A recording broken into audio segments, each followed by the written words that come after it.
What's going on YouTube? My name is Verbatim B, and today I want to do something a little bit different.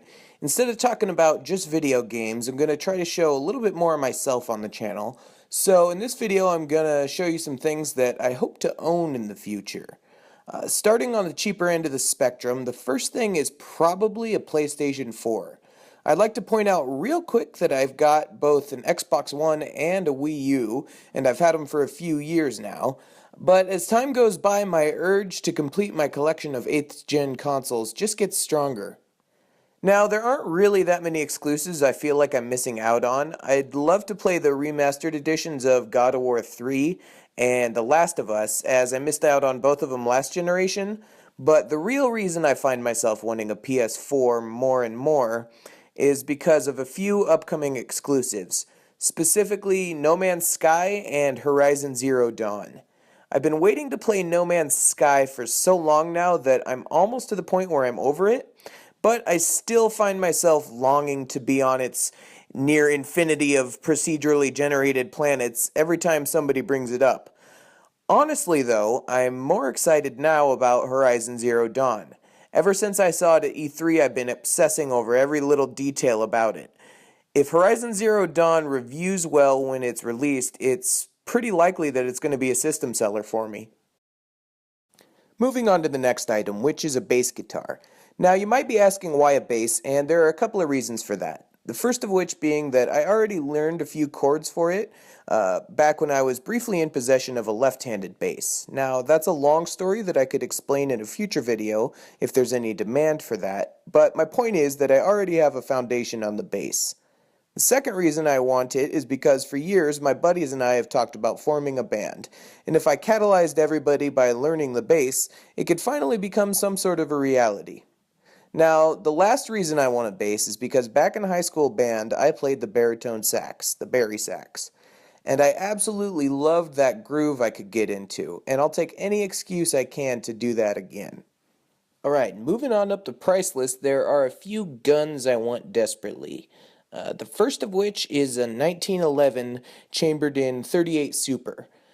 A beautifully blued, wood-gripped 1911 has been the holy grail of handguns to me for quite some time right now, and the .38 Super is a nice mid-size competition-grade caliber. Now, when it comes to rifles, I want an IWI Tavor SAR. Now this gun is an awesome bullpup rifle. It's chambered in 5.56 NATO, which is the same as an AR-15. I love this gun. I've always thought the bullpup design looked pretty badass, looked fairly futuristic. I like that the overall weapon length is shorter without having to sacrifice the length of the barrel. And it's compatible with most AR-15 accessories and attachments and even some of the magazines, which is a super big plus because there's a lot of that stuff on the market. Moving on from the more weapony side of things, next up is the Oculus Rift. Now you might be asking why I put this after the guns on the list if I'm going by price, and the reason for that is that the consumer Oculus is going to cost about $600. But on top of that, I'd have to buy a powerful gaming PC to dedicate almost exclusively to the Oculus, and that's going to set me back another grand at least. And that's just the start. I'd have to buy the games, additional hardware, continually update my PC, and eventually I'll have to replace the headset itself.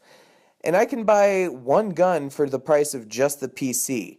And excluding the cost of ammo, that's all the gun's going to cost me, is just that initial investment.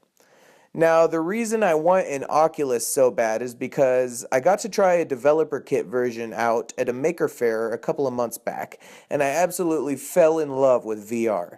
Despite the fact that the demo games I played were pretty rudimentary. My mind has just been reeling ever since with how groundbreaking that experience was for me, and at least once a day I fantasize about my future with VR. So I can't wait to get my hands on an Oculus. Alright, the last one on the list for now is a Nintendo 64 collection. So recently the concept of collecting retro games has become really exciting to me, and I want to collect for a system that uses cartridges rather than one that uses discs, as I like the physical presence that a cartridge gives to the game, and I like the way they look on a shelf. Briefly, I thought about collecting for an older system like the NES or maybe even the Atari 2600, but I pretty quickly landed on the Nintendo 64 as I've got an incredible amount of nostalgia for that console, and I want passion to be the driving force behind this hobby rather than just, the need to collect for the sake of collecting. So, with that collection, I've got a few bucket list level goals. The first one is that I want one of every console released in North America, the PAL regions, and Japan. All the color variations, that special Pikachu one, I want them all. I'd also like to acquire every controller released at some point, but that's a little bit more daunting and not necessarily something I'm going to prioritize. Now, there are people out there who collect every game for a console, but I've got a little bit more of a unique goal in mind for the Nintendo 64 that I feel will make collecting the games that much more fun, as well as maybe a little bit more achievable, too. I want to get my hands on a copy of every game released on a colored cartridge in North America. Now, I realize that this will likely never happen, but this list is about my fantasies, so I'm going to keep dreaming. That's it for this list of stuff I hope to own someday. Let me know in the comments below what you guys romance about owning. If you enjoyed the video, please drop a like and feel free to subscribe to my channel, where you can get regular videos like this, along with news, reviews, rants, and more. I've been Verbatim B. Thanks for watching.